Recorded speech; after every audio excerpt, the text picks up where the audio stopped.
And we're here. Hi. Hey. All right. Thank you for being here. Yeah, you're welcome. All right. So we're gonna start with the first basic questions, to kind of get your mind going with your story and whatever you want to share. So first question is, what's your full name? My full name is Aimee Lora. Okay. Awesome. And where were you born, and what's your date of birth? I was born in Frankfurt, Germany, on the military base. And my birthday is April 20th, 1986. And I was born in the car, in the parking lot of the hospital. You don't see this in the camera, but my jaw was just like dropped. Oh, in the parking lot. In the parking lot, yeah. My mom was leaning, her knees were on the floorboard, her elbows were on the seat, and she had an unassisted birth with me. And then the doctors and the midwife and the nurse, they all came out after I was already born. Okay, let me close my mouth. So what else do you remember? Not remember, what else were you told about that story? Yeah, my mom was she wrote my birth story, and she tells me every birthday that I have, and I'm 33 years old now. So it's really nice. She tells me that it was her most favorite birth ever. We have a really special bond. Like my dad didn't even really think she was in labor when that happened. So my dad was just like, it's fine, you're fine. I don't even think you're pregnant. Like that's what I remember. Like he was just in not really belief that my mom was in labor because she was so big and he couldn't really tell she was pregnant anyways. My mom was obese at the time when she had me. Yeah. Mm-hmm. Wow. And okay, so that brings me to a kind of perfect follow-up question. So what's your dad's name? My dad's name is Bolivar Cesar Omar Quintar Lora. Awesome. Okay. And where was he born and what was his occupation? My dad was born in Puerto Rico and he's Dominican. And his occupation, he works in like the technology field right now. I want to say computer programmer, but I'm not really sure. He works for Amazon and he just does like high level techie stuff with Amazon. Okay. Mm-hmm. So what took him to Frankfurt, Germany? Oh, I think he was in the military. He was 18 and he was 18 when he had my brother.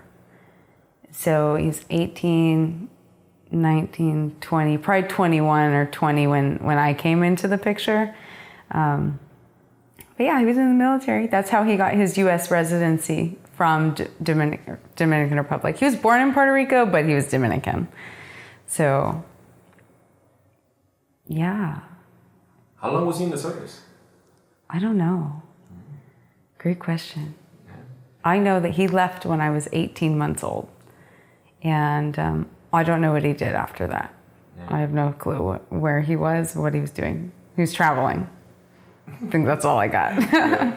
Do you remember what kind of job he had in the military? No, I don't remember, but I do remember being at my sister's house a couple years ago for Christmas, and Janice, his now wife, his third wife, had all of his military paperwork. And it was really cool to look at it. And though I don't remember what it was. I really don't. Yeah, it was something sciencey, something techie still. He's always been like a techie person. Were you told how long were you in Germany? 18 months. And then after 18 months, I came to California. I went to California. Okay. Did you know any German? 9. 9? Okay, awesome. How about your mother? Your mom's name? My mom's name is Barbara Ellen Herrera. Okay, and where was she born? She was born... Man, where was she born?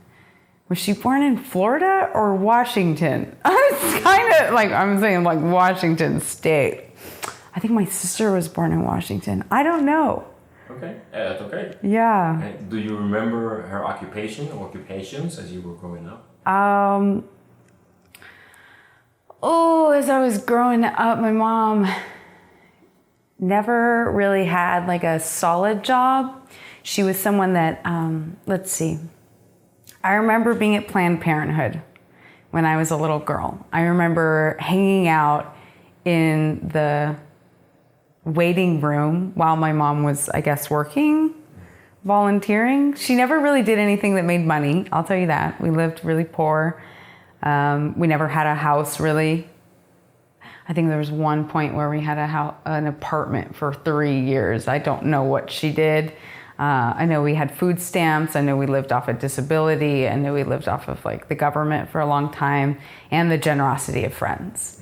That was really important. I remember staying in a household full of like, let's see, there were 3 kids, 2 adults, and then it was my sister, my brother, and me and my mom, and like 2 cats in 1 bedroom. And that was, it felt like a year. I've been piecing together the moments of my childhood that I don't really remember. And my mom has been helping me because she's been going through a whole bunch of photos lately.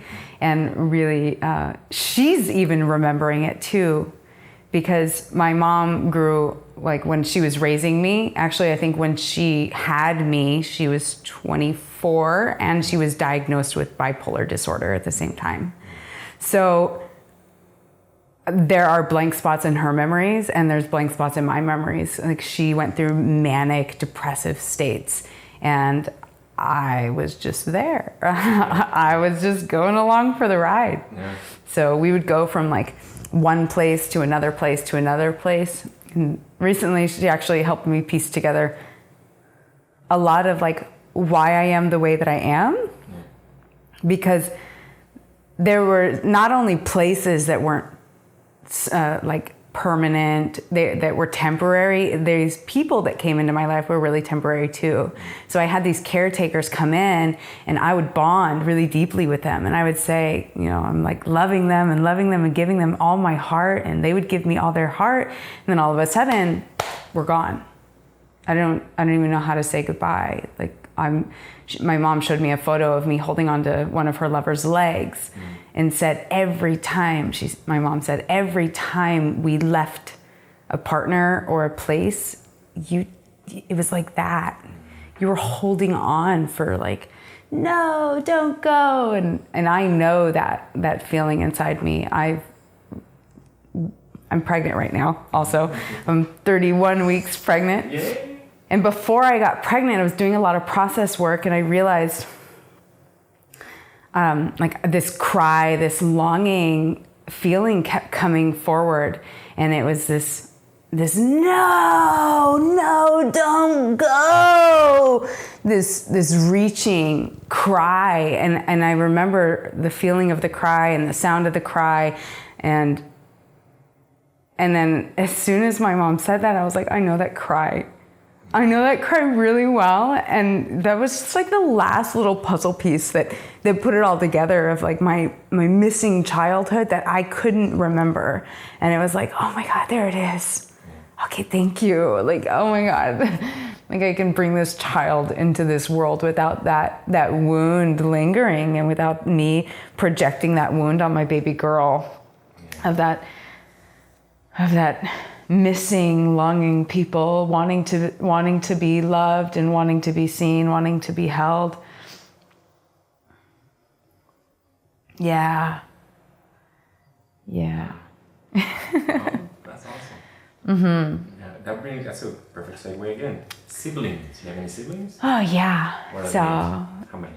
Yeah. Okay. That one's a fun one too. Because, okay, my biological sister, her name is Megan Alicia Lora, and she is like, I think 14 months older than me. And then my brother, Tristan Ian Lora, who is about 2 years older than me. So he's, 33, 34, 35. Actually, I think he might be 3 years older than me. I think he's 36 now. So there's that. So those are my biological siblings. And then I was also raised in Germany. When I was 2 days old, my mom met someone who was pregnant. She was 2 months pregnant when my mom met this woman that ended up being her woman at the time, Sarah Hubbard. And Darren was her child. Darren von Braun was her child. And I was raised with Darren from when he was born until... I think it was that like 18 months. we went to California, lived with his family, and then I don't know. I think we lived there for about 3 months and then got the boot, went somewhere else, and then from there, I still remember being with him when I was a toddler, though. Like I remember those memories with him. I remember really vividly. And then I got reunited with him when I came back to California. Like, this is where the story starts going. It starts going like Germany, California, Florida, Texas, California. Okay. And now I'm back in Florida. It's so wild how I've been reliving my whole childhood just to straighten out the timeline and connect all the memories. Yeah. So I moved back in with him when I was 16 years old, and I went to high school with him and did more bonding. And I absolutely love him. He's one of the sweetest men. And I honor our relationship and our bond that we had created. And then there's another brother from my dad's second marriage, Alexander Queen, who I don't stay in contact with. My sister does, though. He lives in San Antonio, Texas, and my sister also lives in that general area, so they have a connection and a bond. My stepmom and I never really got along. So, and I think I had a lot of jealousy around the younger child because, oh yeah, and he's younger. How young was he? When I was in the picture, I was 12. I think he's 6 years younger than me, somewhere around there. And yeah, we just never really had any kind of connection. I was just like, God, you're so spoiled. You get all this stuff, and I get like, why don't you do this? And why are you like this? And I just got the shit end of the stick with the step-parent thing. And so those are the siblings. Okay. So 2 half-brothers.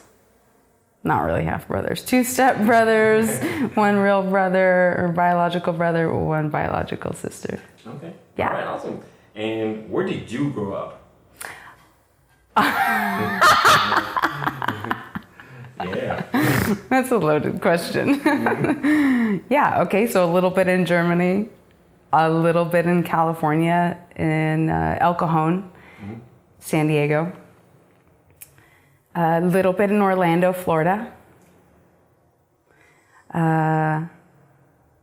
Little bit in San Antonio, Texas. Actually, I think that was probably the longest stint, from 4th grade to 10, in the middle of 10th grade. I moved away back to San Diego. Santee. And then I went to Northern California for fun after I turned 18. Okay, so that's like grow up. We'll get to that. Yeah, that's like the grow up portion. So 3 different states. Uh-huh. And I went to 8 different elementary schools, 2 middle schools, and 2 high schools. It took a long time to figure that out too, and it took collaboration with my sister. All the report cards. How many schools did we go to? Describe the house that you grew up in. Yeah. What are houses? Lots of houses. The only one that like really I can really remember is the one that my dad bought for the 3 kids. So when I was in 4th grade, I think I was 11 or 12. That's when my mom couldn't take care of the kids anymore. I think she got injured, and she tripped over a scale at one of the clinics, and like that was just the straw that broke the camel's back. I can't afford to take care of the 3 kids anymore. Bo, take the kids. And so my grandparents helped him buy the house, and that was on Serene Ridge in Converse, Texas, in San Antonio. I went to Judson Elementary, or the Judson Elementary District. That was like the most consistent time in my life, actually having a room.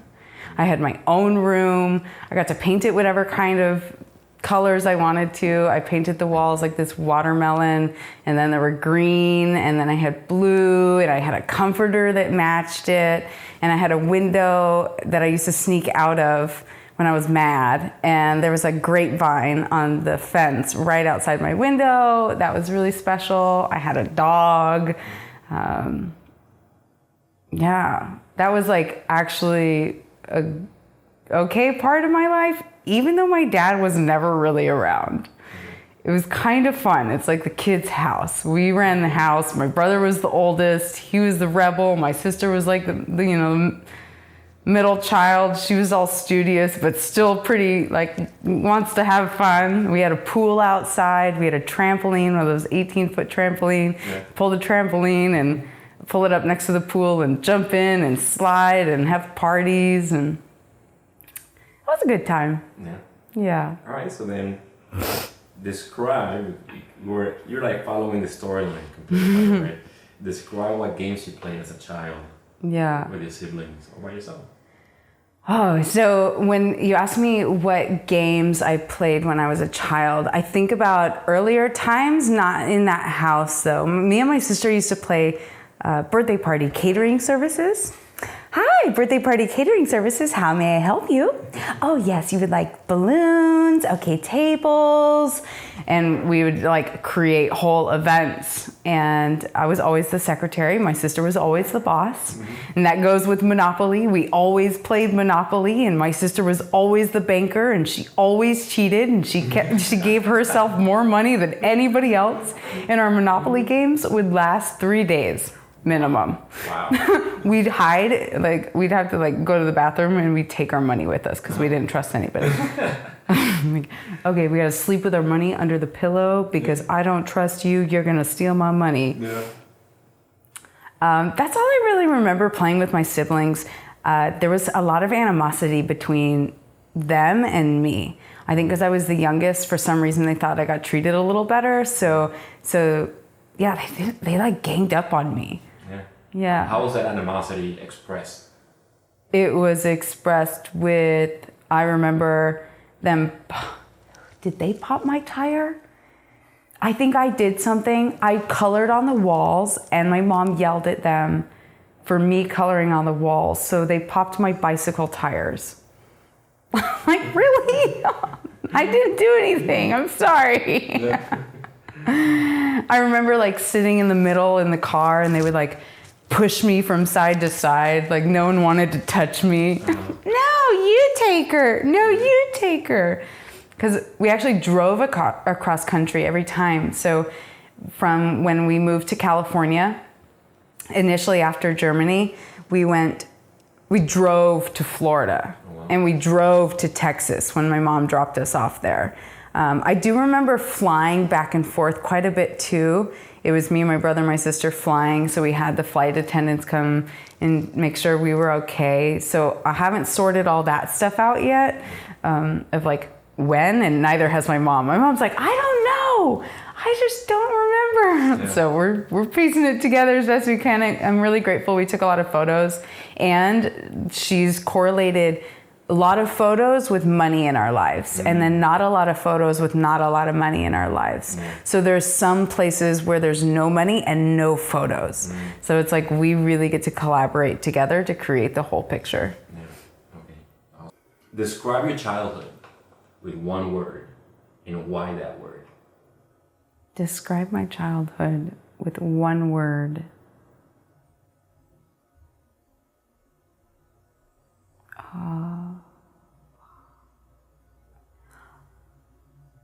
I don't know. Whoa. That one's weird. Okay, the only thing that comes to mind is like chaotic and messy. I got 2 words. It's all over the place. It's scattered. And why that word? Because it's all those words. Yeah, it was everywhere. I had no consistency at all. Well, okay, I take that back. My mom loved me. That was the one consistent. Yeah, messy. Because I did not have one place. I did not have one parent. I did not have 2 parents. I had so many parents. I've had people in my life for like a year acting like my parent and then gone. 2 years, gone. 3 months gone. Yeah. Now, what sort of things did your family celebrate? My mom celebrated Hanukkah. So we celebrated Hanukkah with her, and that was super sweet. I remember playing with the dreidel and saying the Jewish prayers and lighting the menorah and doing the 8 days of presents. That was super fun. And then I would go to my dad's and we would celebrate Christmas and Thanksgiving. And I remember having military over for Thanksgiving at the table. This was with his second wife. And that was special. And celebrate birthdays. I remember celebrating birthdays with my mom. See, wow, even my story is all like jumping around. It's so wild to even see that. My mom always made cakes, like homemade cakes for our birthdays. That was special. Where did you prefer to celebrate birthdays? Where? Yeah. I don't know. What about holidays? I only remember one with my dad. Holidays, I ended up kind of resenting holidays with my dad because it was all about the younger child, Alexander, and he got everything. He got the hugest presents and he was the youngest. And I got stuff and I was like, that's cool. And it was like this direct comparison. I didn't feel like I was loved as much as that child was. So yeah, I ended up really not liking living with my dad and celebrating anything with him. Because it was the stepmother's influence and all that. So I think it was more sweet and simple with my mother. I remember like bouncing around the house with her and we would sing and dance and listen to La Bamba and listen to just really sweet music and dance. And it was a special time for me to actually show up because I was really shy and quiet. I didn't really talk a lot. My sister was the megaphone. And then my brother was also just older and he had opinions and he had his own developed life and I was just the little wallflower. So it gave me an opportunity to play and that was really fun. What were your family's attitude towards alcohol and smoking? Yeah, okay. My mom, I remember going to her when I was younger. I don't know where I was living, maybe in California because I had to be old enough to talk. But I know I was a toddler and I remember asking her, I said, Mommy, when are you gonna stop smoking? And so it's really weird. I can't imagine her smoking, but I know she did because I asked her that and I remember that. I don't think she drank because of the bipolar. So I think she knew a little better than that. There were other people in her life. Sarah used to drink. Did she drink when I was younger? I don't know.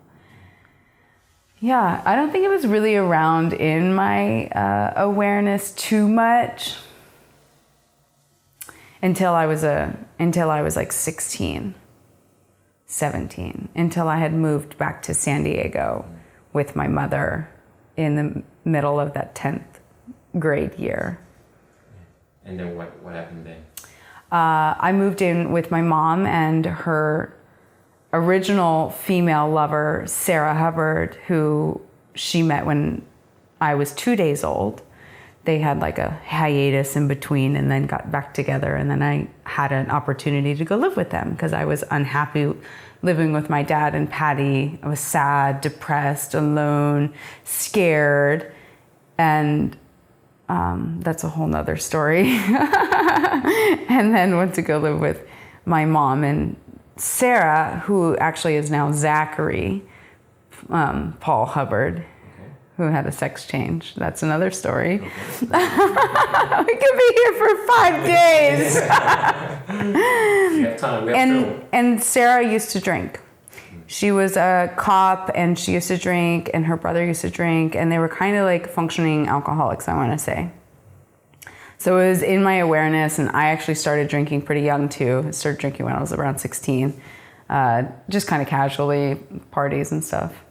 So, and I definitely smoke cigarettes. I started smoking cigarettes when I was 13. Yeah, probably 13. That was back with Patty and your dad? That was back with, in Patty and my dad. Good memory. Yeah, in San Antonio. Yeah, I used to smoke little cigarette butts from my family, or from my friend's family, that like in the ashtrays. And then like, oh my God, there's like a quarter of a cigarette on the ground. I'm gonna smoke it. So gross. Looking back now, you're like, what? Yeah. So, Patty. Patty. And your dad. When did it begin? That turmoil that caused you eventually to move back with your mom. Yeah, I think it actually happened pretty quickly. Like there was animosity between my dad even getting with Patty in the beginning because my brother didn't like her. And my brother and my dad were closer than anybody else, I think, because they were both men. And so, like, just kind of before we know it, Patty has her own house. My dad has the house that he has for the 3 kids. And then we merge into a whole new house together. They built a house together. And then from there, it went pretty downhill quickly for me. I think I was there for about 3 months. I customized my whole room, painted it with clouds. And I was on antidepressants at the time. They kind of like, they knew something was wrong. They knew I was sad and I was on antidepressants. And then it's like their turmoil was projected onto me because I wasn't able to get the medication and the therapy that I needed to feel happy. So it's like, hey guys, I'm out of my medication. They're like, you're fine. You're just gonna have to wait. There's no money for you. There's no time for you right now. So I'm like, well, I'm on depression medication that actually needs to be taken at a stable, constant rate. And I'm like 12 years old. Are you kidding me? So that was really, really challenging there of like just being in that place. So I actually learned how to be like okay with my antidepressants and not be okay with them because it was like part of the pattern. It was just something that I had to cope with and I had to deal with because that's how the dynamic was with my whole family. Hold that thought. Yeah, so that was just like one point of contention between my family dynamic with my dad and my stepmom. And even through all of that, one of my dad's most favorite memories of me is every night I would go in to their bedroom. I would knock on the door and I would give them a hug and a kiss goodnight. Even though I felt so unloved, I was like, I knew that I can do this. And so I would always give them a hug and kiss. And I would go return to my bed and go do my own thing. And I think there was just like a final moment. Actually, I think I put it out of my mind. I was dating somebody in high school. And there was a lot of turmoil in one moment of our lives. And I wanted to leave. And I wanted to go live with my mom in San Diego because she had already been rooted with Sarah. It was already like an opportunity opening for me to go live there if I wanted to go live there. And I didn't go at that point. And that was a year before I actually left. You were 15? I was 15. And then the final straw was around, actually I was probably 14 because I didn't turn 16 until I was in San Diego. Like I was there for a month or 2 and then I turned 16. But there was just so much. I remember I wore these really ugly glasses.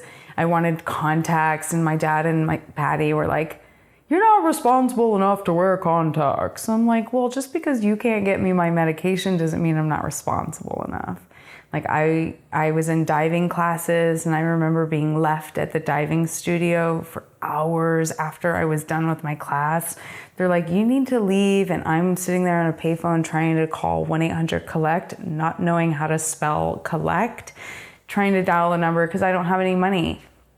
So I'm like left places and it was so sad. It was so sad. And I didn't know how to cope with my sadness and I didn't know how to manage that. So I remember taking like 20 Excedrin one time and I laid on the couch for 2 days and my dad just said, "What's wrong with you? Get up." It's the only thing that anybody said to me for 2 days. I was like, see, I'm proving myself right here that nobody gives two shits about me. I'm like, this sucks. I don't belong here. And then we were visiting one of Patty's relatives, helping them move at the time. And then we went back to the house that they had built together, my new house. And I would just dive in. I'm like diving into my creativity. I'm diving into my own little world. And I made these pants. Patty had a sewing machine. I lugged the sewing machine from downstairs up into my room, and I made a pair of these fat pants, like wide legs, super cute. I remember them. I kept them for years because I was so proud of them. And I finished them. I made them, and then Patty walked into my room. And the first thing she says is, "You took my sewing machine?" And I was like, "I borrowed it. I made these pants." And she says, "Boo! Get up here now! You need to ground her!" I'm like, what the hell is going on? This lady's a monster. And my dad comes up and he starts yelling at me, and I close my door. And as I close my door, my dad puts his hand out. This is after the fact when I was 24. I talked to him. I was like, I need clarity. What the fuck happened? He put his hand out and my door shattered. I was scared. I ran into my bathroom. He follows me in and I'm cowered down on the floor and I'm crying. I've got my hands over my head. I'm like, no! I think he's gonna beat the fucking shit out of me. I'm like, what are you doing right now? Why are you yelling at me and coming at me and breaking my door? And then within 30 minutes, I called my mom and I said, Mom, I need to leave. I need to come live with you. It's not safe here. I cannot do this. And within another hour or two, I was driven to the airport and I flew to San Diego from San Antonio, Texas, and I lived with my mom until I was 18.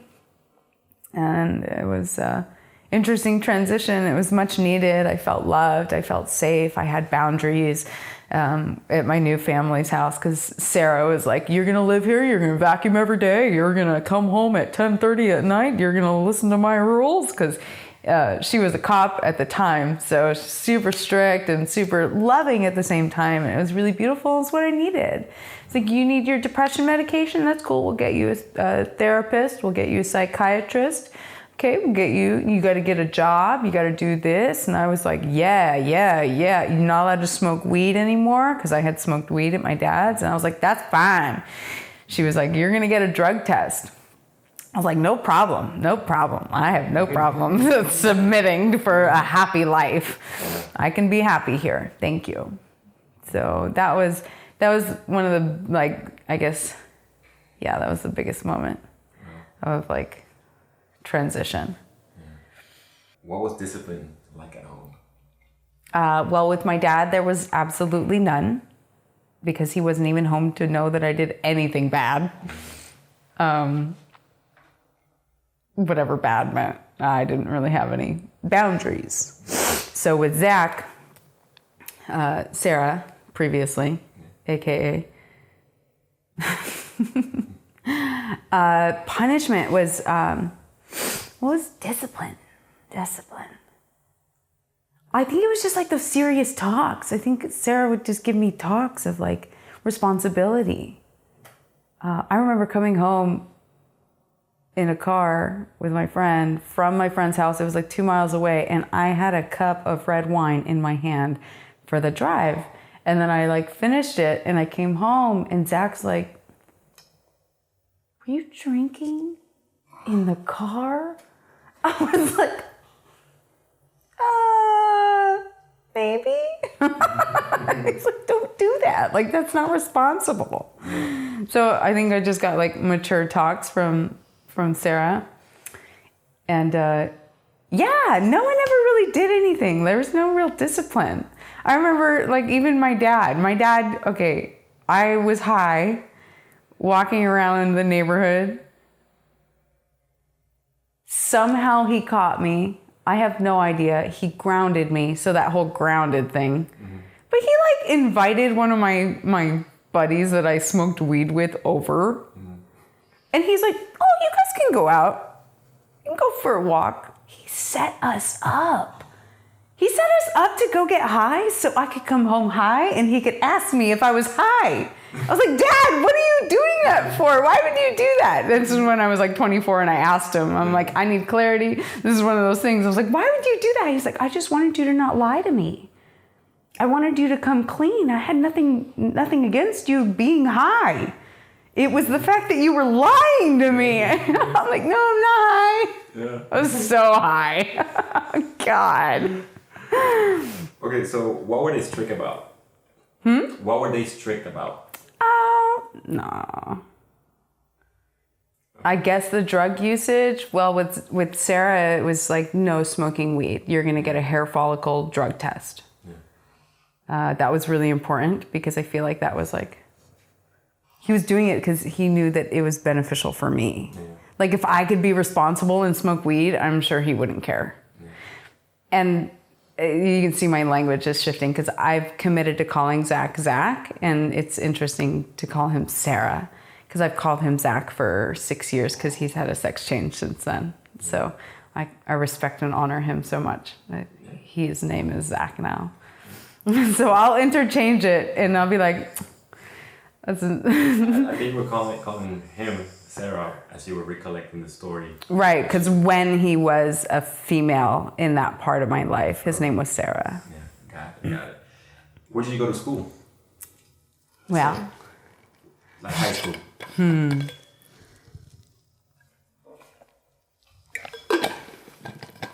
Okay, so I went to 2 high schools. Pardon.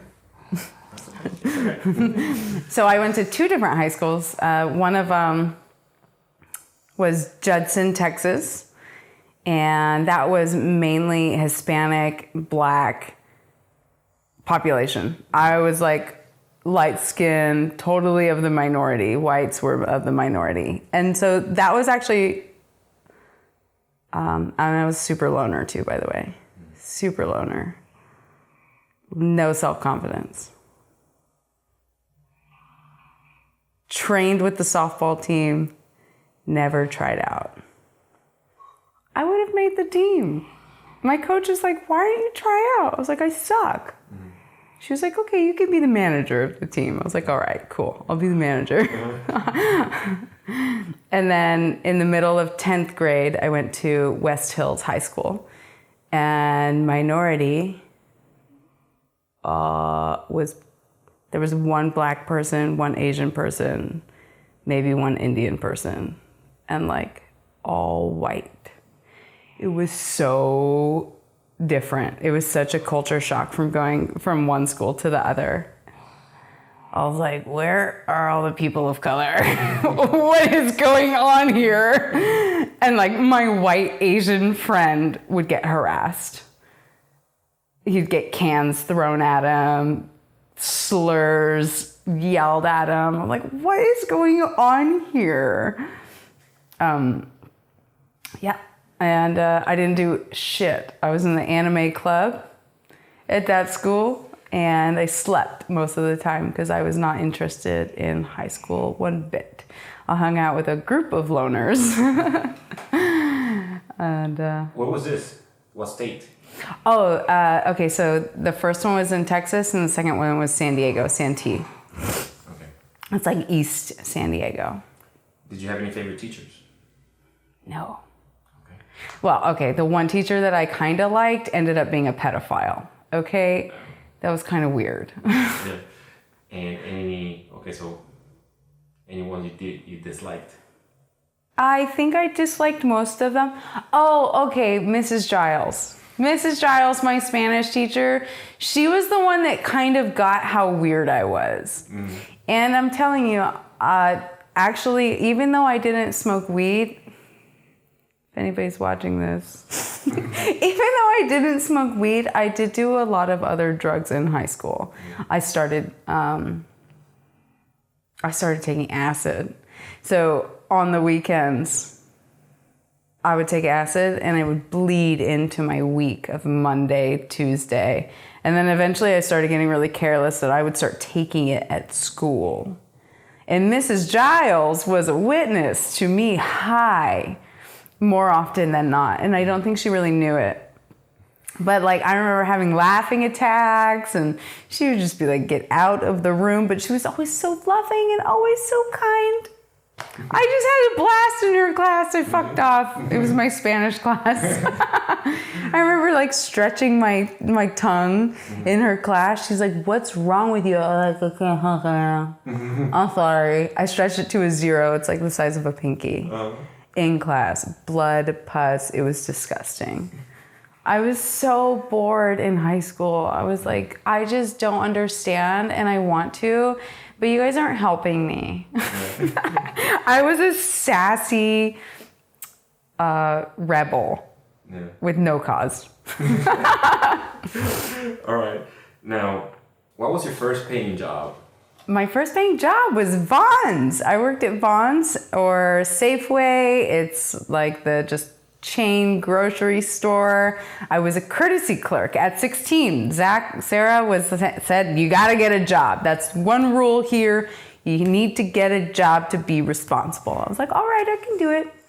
So they knew the manager of that store. I got hired. It was effortless. It was easy.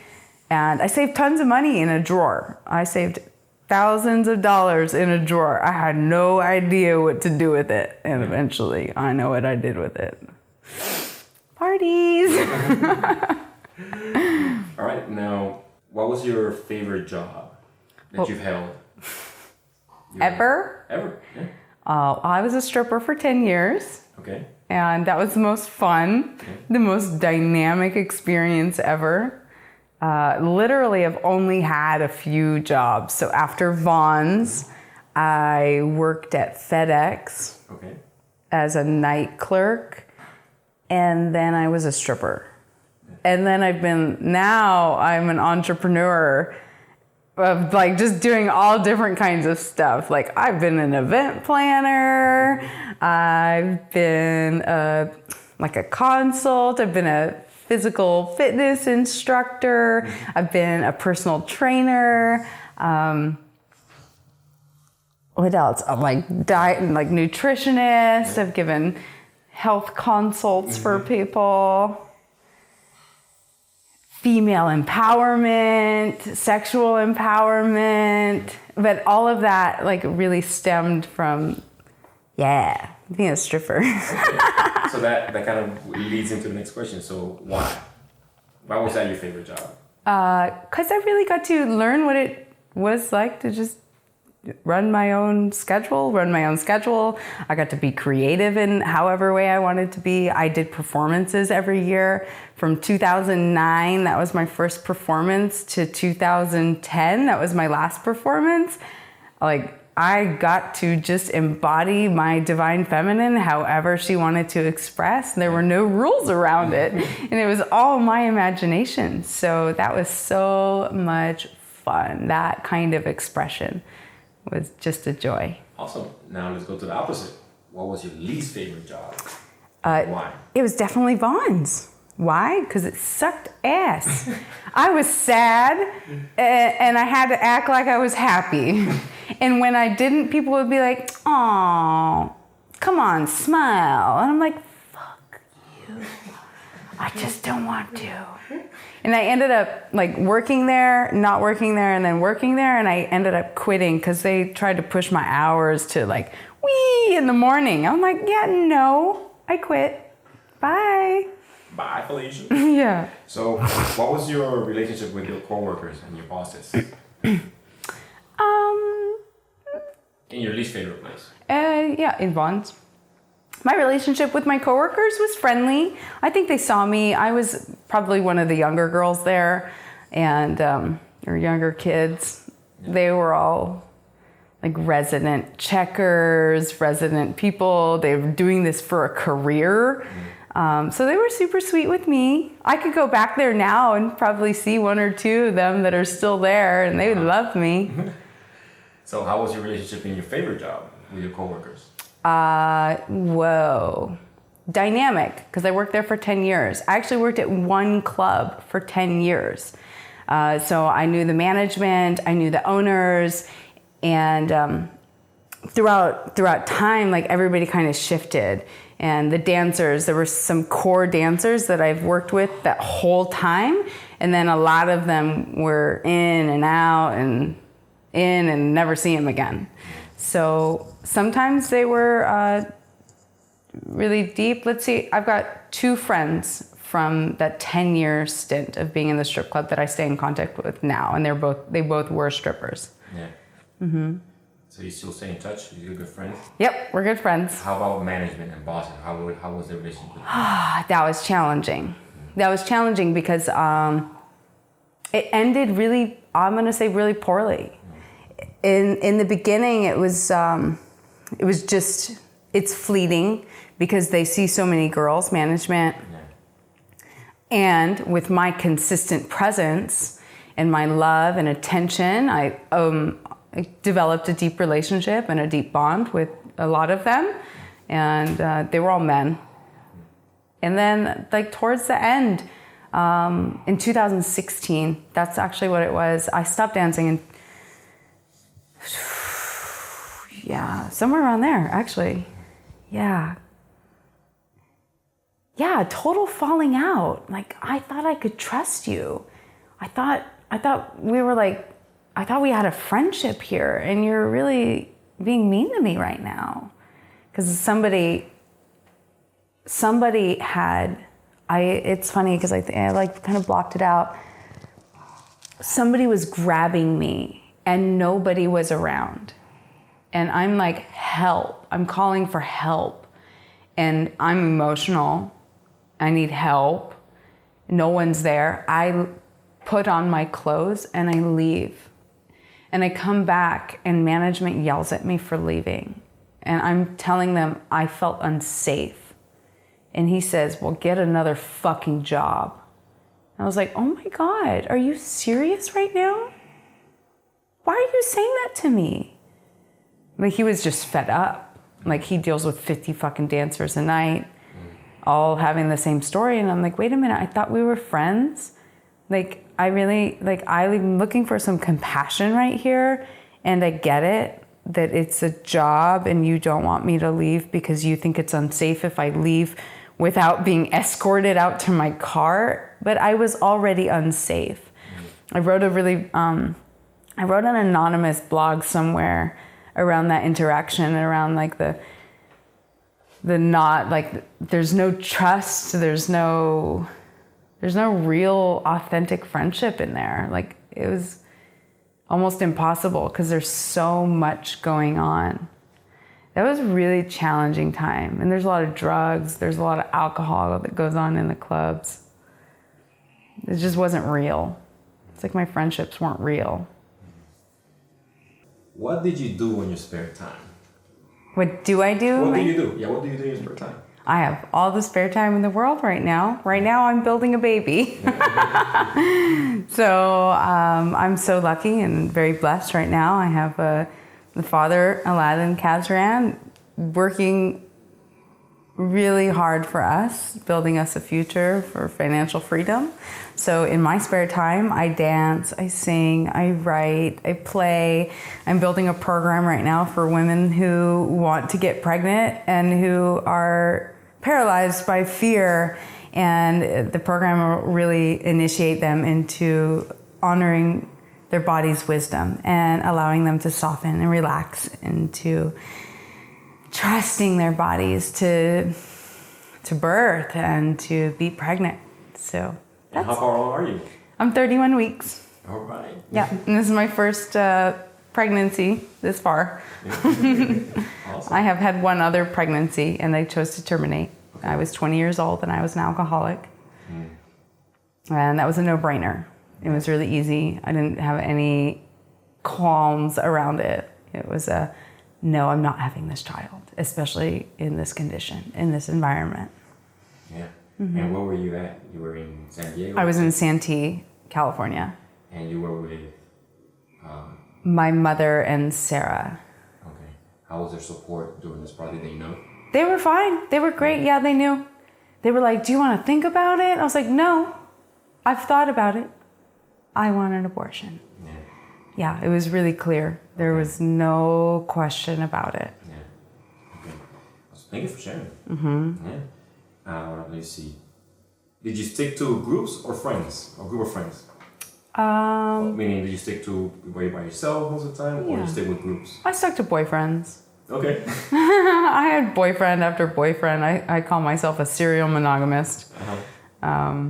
It's shifted. That dynamic has shifted a little bit now that I'm older, but definitely boyfriends were my circle. Okay, when did that begin? Young. How young? Let's see.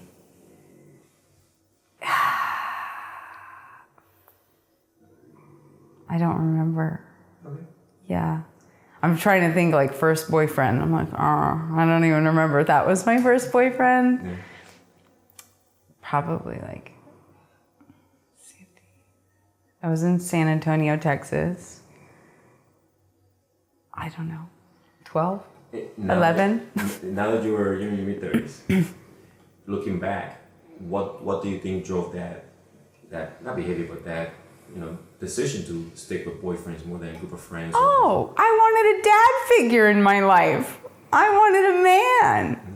And I was looking for him, and I found him in boys. Yeah.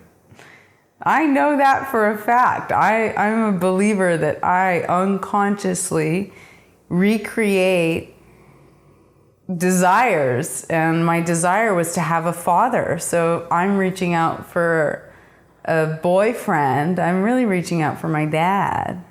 Mm-hmm. So. Have you shared that with your dad? Maybe not. How did you meet your current partner? Oh, Aladdin! This is the most fun story. Oh my gosh. Okay. Oh, I launched away from San Diego from having a boyfriend of 6 years. He had a child. I met the child when he was 6 and ended it when he was 12. So I was like, I want to do healing on myself. It was the end of my dancing career. I knew it was coming to an end. I felt locked in to that situation. And I was like, I want to like get in touch with all these emotions and express. So I started picking up instruments. I started singing and dancing even more. I was already a dancer for the, time that I had danced. But this was like such a deep place of exploration of my soul, and I wanted to do it in a really beautiful way. And being with nature and being in a place of traveling was really what it was about for me. So I launched away, packed up everything in my car that I wanted, and I just hit the road. I went to Texas. I actually drove to Austin, Texas with my car, and I stayed there for about maybe it was like 6 months. How old were you? 31. Okay. Yeah. 31, 32, 33. Yeah, because I've been with my current partner for almost 2 years now. And so I was on this like traveling adventure. Even though I had a home base in Austin, I still was traveling. I was like, oh, okay, I'm going to go here, here, here. I dated somebody in Austin. I dated 2 people. And during that time period, I was really in an open place. I'm like, I'm not dating to hunker down with you guys. I'm not dating to have a family and get married. I'm dating to sort out my pain and my trauma around men, around why I do the things that I do with men, so I can find this inner peace with my inner masculine, so I can fall in love with myself, so I can come to my next partner, my beloved, as a whole and complete person. And that was really beautiful. I blogged about it. Every day I blogged. I made sure that I shared every step of the way of this process of healing my own wounds around connecting with men and connecting with other, even women. So I did a lot of ecstatic dance. I did a lot of hiking in nature and sitting with nature and being with nature all by myself. After I left Austin, I went to Mount Shasta, I went to Oregon, and this is all camping adventures. Yeah. I bought myself a really fancy tent, and then I found my way after the Oregon Eclipse Festival. It was a week-long experience. There were 2 days in between, and in those 2 days, I'm traveling through the forest. I'm stopping at every watering hole I could find just to dance. I would record myself dancing with nature, with the sounds of nature, and I'd post it on Instagram. And then I went to Burning Man after the Oregon Eclipse Festival. So it was a series of Mount Shasta, going to camp in the Oregon forest, and then going to Burning Man in the Nevada desert. So describe Burning Man for those that don't know what Burning Man is. Burning Man is it's like a big gathering of people who are in the state of mind of expressing art and however it comes through. So some people are painters, some people are sculptors, some people like to do performance art. So whoever you are, it's like just calls in all the artistic people in the world. And it's a radical, self-reliant environment. So you bring everything with you. I brought gallons of water with me. I brought my tent, I brought my food. It's like, and I brought stuff to share. So every single day that I was there, I made like gourmet salads, and I stayed with a camp. Oh, that's actually the fun part, like how I found Aladdin, is because I went to, I'm just gonna finish the thought of like giving. Yeah. So there's an aspect of it of giving. There's no commodification of things. There's no real money exchange. I want to say that there is, because there's a store and you buy ice. It's really necessary. It gets really hot out there. It's arid desert. It's on a dried lake bed. So you bring everything that you need and enough to share. So actually this was my second year going. My first year I learned a lot. I learned how selfish I was. I learned how irresponsible I was. I got dehydrated. I didn't have enough supplies. So this year I went with everything that I owned in my Passat hatchback. And it was such a beautiful experience. I was so full, I could give effortlessly to people. So I would share my avocados and my salads with people. I would share my oils with people. I would just effortlessly give and play and flow. So for that year, it was a place of me being in my exquisite divine flow. And so that was really joyful. So I found the camp. I was looking for a place to camp in Burning Man. I was like, wow, I don't want to camp by myself, because I knew how important community was, especially in that kind of environment. Like, we wear dust masks, eye goggles, there's whiteout storms sometimes. So it's really nice to have community shelter and community friends, family, just in case. Like, being alone is scary. Yeah. I had been alone. I was traveling alone, and I'm like, it's cool being alone. I'm comfortable being alone. And it's nice to have family around. So I'm looking online, looking for a camp to camp at, and I find something called the Wanderers Camp. So I fill out the registration form. I'm pretty sure it's the only camp in Burning Man that actually has a registration form online. I fill it out, and then I get a phone call from this guy, Joshua Wenner. We talk on the phone, and he's so heart-centered, and I'm in this open heart place. And I'm like, it sounds like this is a really good match for me. I'm a yes, I want to camp with you and your family, because it's a family camp. His mom goes, his dad goes. They built the camp like the year his brother died. They made the Wanderer Camp. And it's been rooted in this love for his brother. It was so beautiful. And so I went there. They do an intentional circle. I went there Wednesday, Thursday. Maybe it was Thursday night. We all stood in circle with an altar, and we prayed, and we made our camp a safe haven for anybody that walks in, not allowing any bad energies to come in. And then it was like, okay, we're all done with the intentional circle part, and we're introducing each other, or hi, I'm Aimee. No, it's my second burn. I've only been here twice. Yeah, okay, great. And Aladdin is in the camp, and he's in that circle. And Aladdin comes up to me, and he's like, hi, I'm Aladdin. I was like, oh, okay, hi. I don't know. I was just like done with the interaction. I was like, okay, well, I'm going to go now.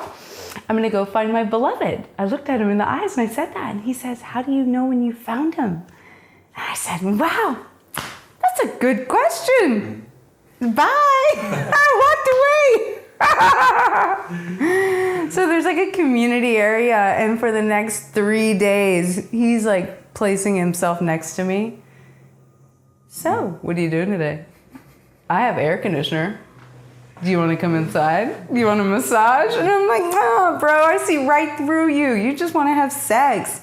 And I was in a place of not wanting to have sex with men. I was in a place of exploration. Again, like, what are your intentions? Why are you attracted to me? What does attraction mean? Why am I attracted to you? I really wanted to be the most authentic and real with my connection with my beloved. I wanted it to be on a higher level than just the physical bodies, like having sex. I knew there was more to sexuality, so I was in the place of discovery.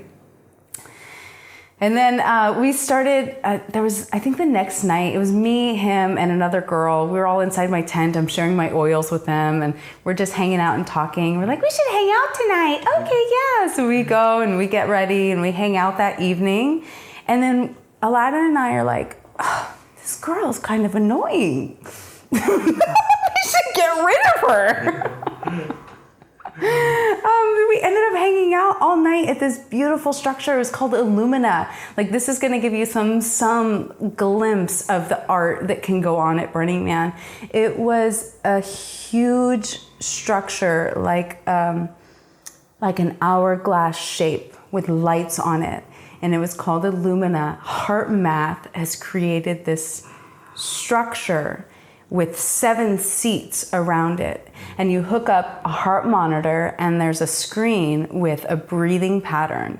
So heart coherence is when your mind and your heart are in alignment. And when there's collective heart coherence, we have the power to heal all people around us. So Aladdin and I spent 3 hours at this heart coherence experience. And the louder and brighter the Illumina got, the more heart coherence those 7 people were in. It was so beautiful. There's so many details. Oh my gosh. Aladdin got this little token. Somebody was like, you're cool. I'm going to give you this token to go skydiving. Here you go. Bam. Aladdin's been skydiving. I'm fast forwarding a little bit. I'm going super. No, it's okay. And then he's like, Aimee, you need to go skydiving. You've never been. You have to go. And basically that whole night, he's convincing me to go skydiving. And I'm like, okay, I'm going to get over my fear. I'm going to go skydiving. So we part ways. I have to get up at 5:30 in the morning to go skydiving. Mm-hmm. I had a dream I skydove. I had a dream I went skydiving. I went to the place to go. There was a competition. I didn't make it. There were 3 people that actually did get to go skydiving, but it's okay. I valued that experience of encouragement that Aladdin gave me, and I was attracted to him. I was like, that's awesome. He was empowering me to face my fears. That's delicious. I want to spend more time with this man. So we ended up spending the next night together. We went on a date and we spent about 12 plus hours together walking around in the desert, just playing. We had our onesies on, so it was super fun. And then we found ourselves lying together in an air-conditioned massage tent, and he whispers in my ear, he says, I've been waiting for you.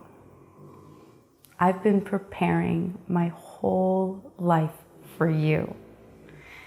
And I just started crying, and I melted into his arms. And I was like, let's go home. I want to make love. So we went back to his air-conditioned yurt and made yummy love. And from there, we've been inseparable. From the very last day that he was there, he was like, can I sleep in your tent? Can I sleep with you? I was like, yeah, you can sleep with me. And then he got up in the morning because he was gonna leave.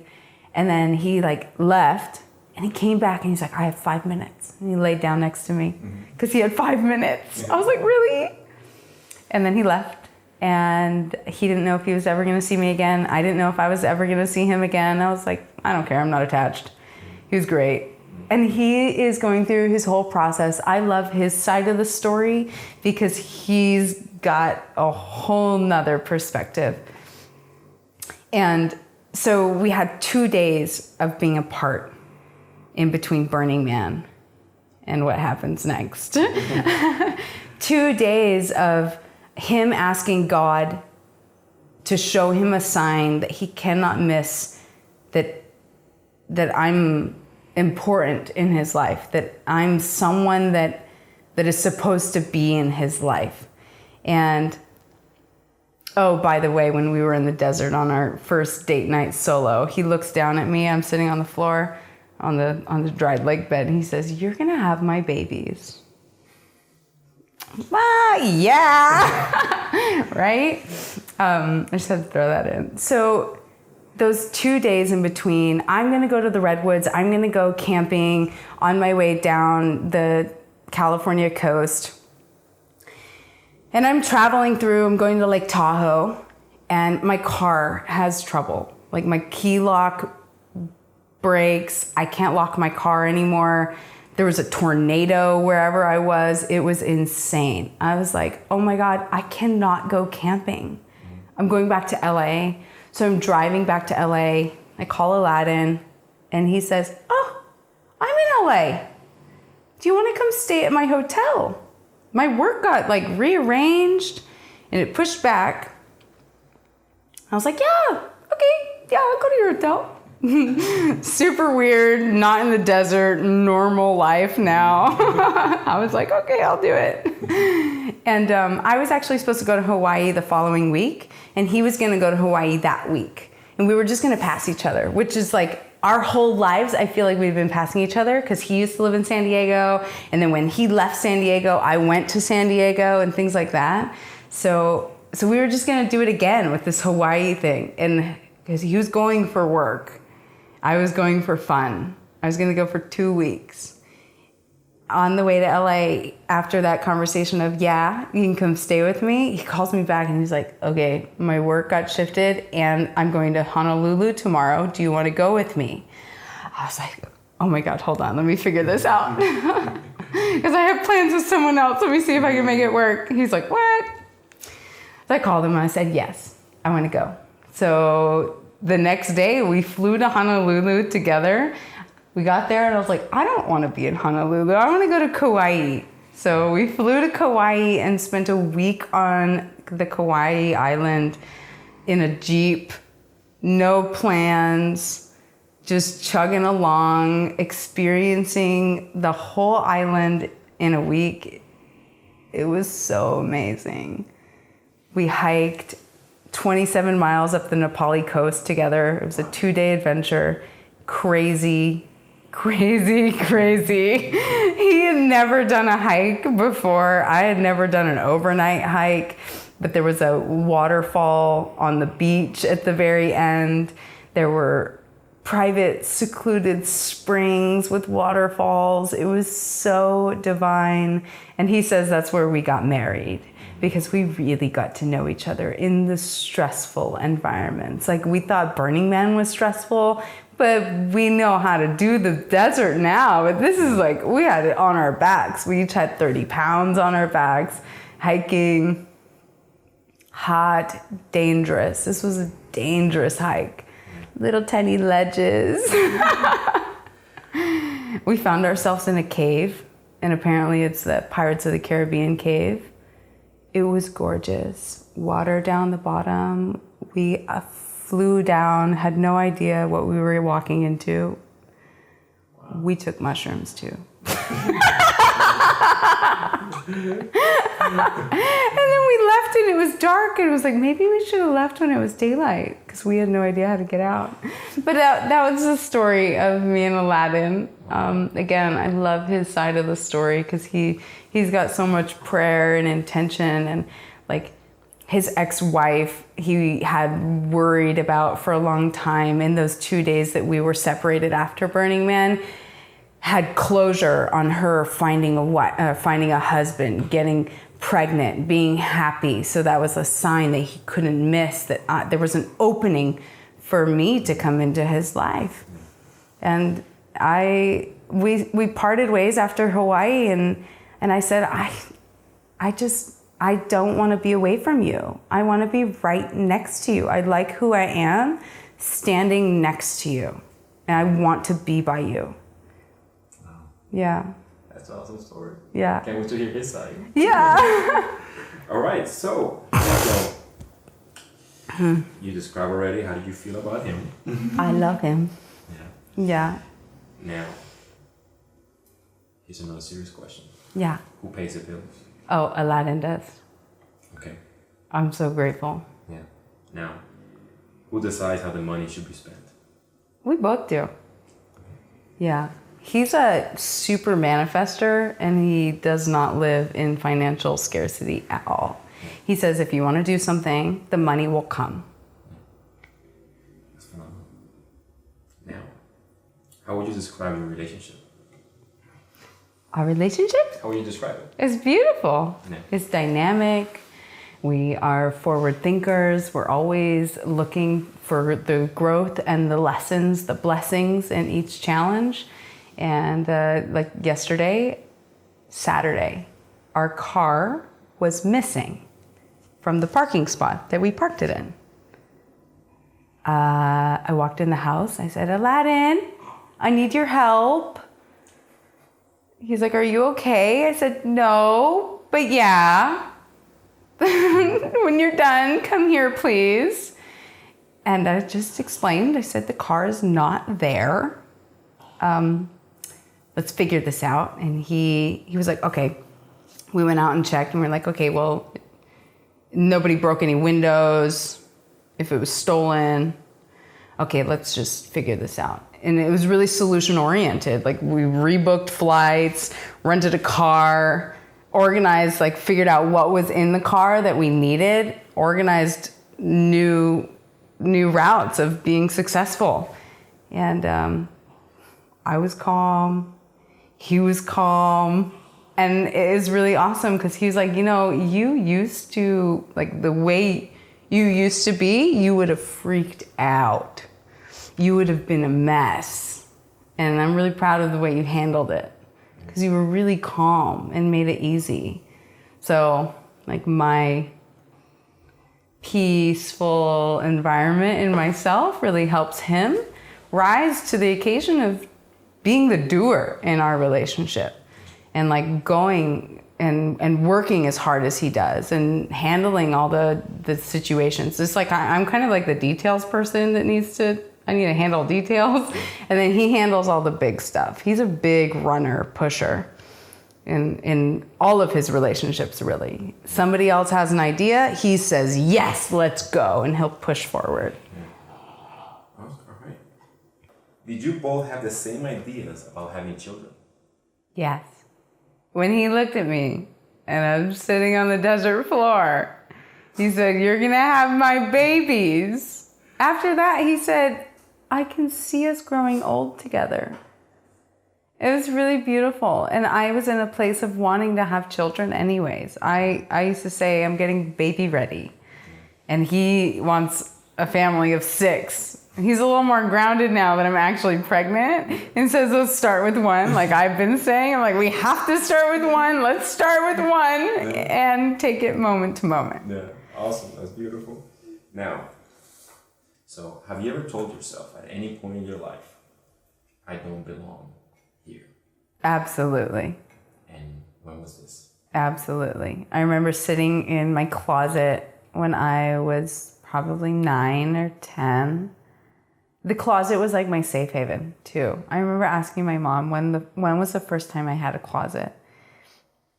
And I was probably like 5 when it was like, she said I had crayons in there and coloring paper.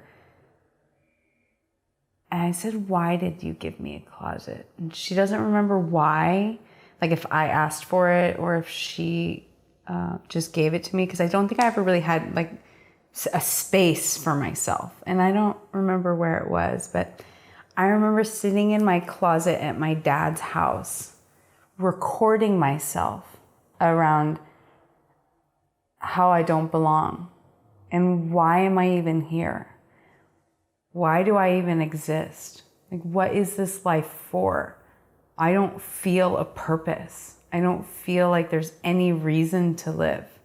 And this is a precursor for that 24 Excedrin experience of just not seeing any light. Yeah. And what, now that you were in your 30s, looking back, what were you seeking at that moment? Oh, I was seeking connection. I wanted someone to hear me and to say, wow, to see me and say, wow, I can see how sad you are. Oh, I'm sorry. It's gonna be okay. We love you. You're loved. Yeah, I'm sorry you're sad. Like that kind of acknowledgement. I've learned to give that to myself now. Oh, Aimee, you're sad. I carry pictures of my 12-year-old self and my 5-year-old self on my phone so I can love her the way that she needed to be loved then. Mm-hmm. That's beautiful. Now, it's another question. Have you ever told yourself, there's something wrong here? Inside of me? Or there's something wrong? Yeah. anyone? Yeah, there's something wrong. Well, when I moved away, there was something wrong there. When I moved away from my dad, I was like, I knew that was not a family dynamic that was healthy. And even with Patty in the picture, before that pinnacle moment of me deciding to leave, there was something wrong. There was something missing. It was like that love, that connection, that authenticity, the being seen, being acknowledged for who I was and not for who somebody else thought that I should be. Like there was so much, you should be more like Megan. Why aren't you like Megan, my older sister? It doesn't help. How's your relationship with Megan? They don't talk. How's your relationship with Megan? Oh, I love her now. We're really good friends. I love and adore her so much. She is the most amazing parent. Beautiful sister, awesome daughter. She's so loving and kind. She homeschools her 3 children. She's nature-based. She's studied all the homeschool curriculum and has basically created her own beautiful expression with her experience of living through the broken home story and 8 elementary schools, 2 middle schools, and I think she went to 1 high school. Woo, lucky duck. But she is just an example of an amazing, conscious parent. All right, here we go. Have you ever told yourself, I'm on my own? Not as in independent wise, but I'm on my own. I'm on my own, not in the independence Not like, way. not like, oh, I'm on my own, got my own apartment, my own house. No, I'm on my own, like I have no help. Nobody's here to help me. I think if I told myself that, I probably wouldn't be here. I'm on my own. Even in that moment of like me leaving my dad, I knew I had my mom.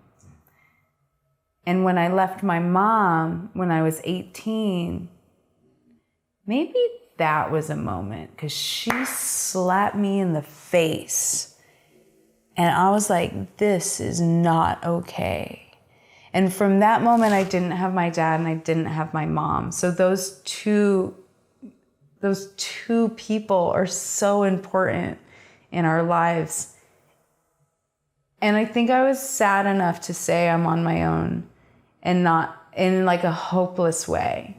And I ran away to someone's house that I did not want to be at.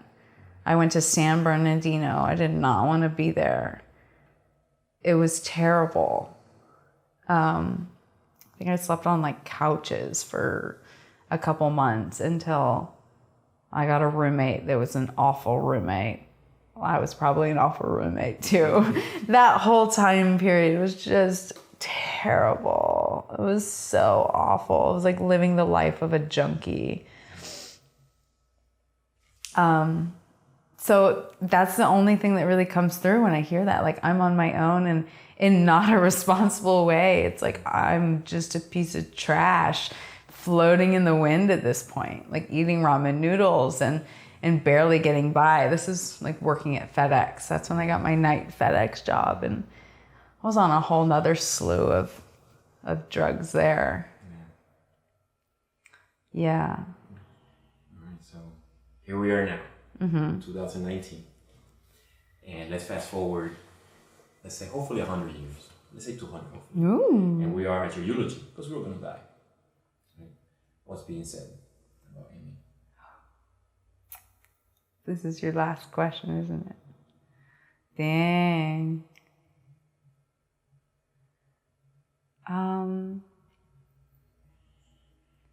What's being said about Aimee? Aimee is, Aimee was. Aimee was oh my gosh, this is so hard. I've got like words flashing through my mind. I want to speak in the I. That's okay. Yeah. I'm nurturing, I'm loving, I'm kind, thoughtful, generous. Always striving to make relationships better and forgive and grow. And she's a beautiful mother and parent to all children, to even people of her age. She still sees the innocence in all people.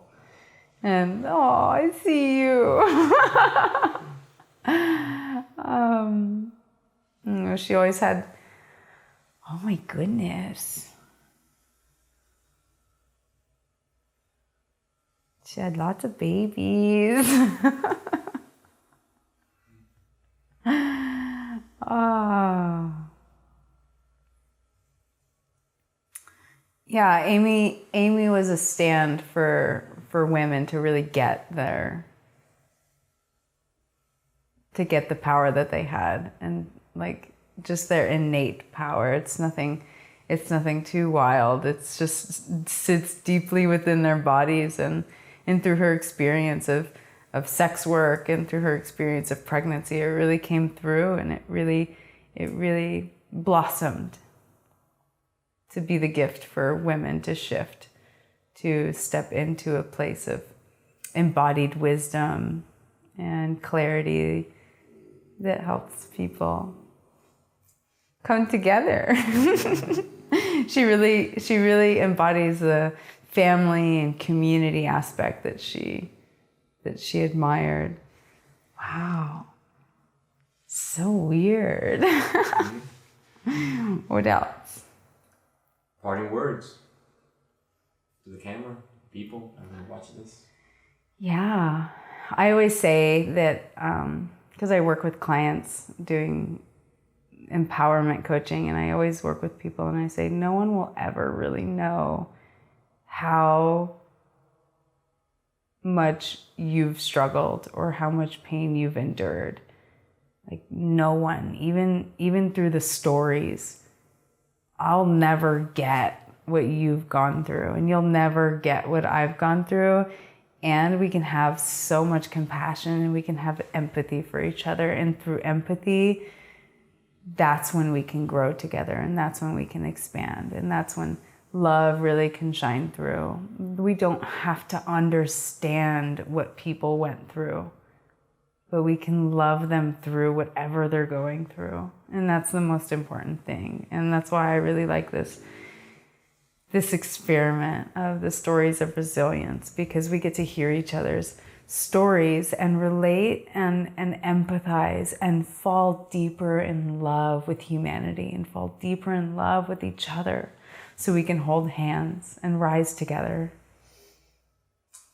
Yay!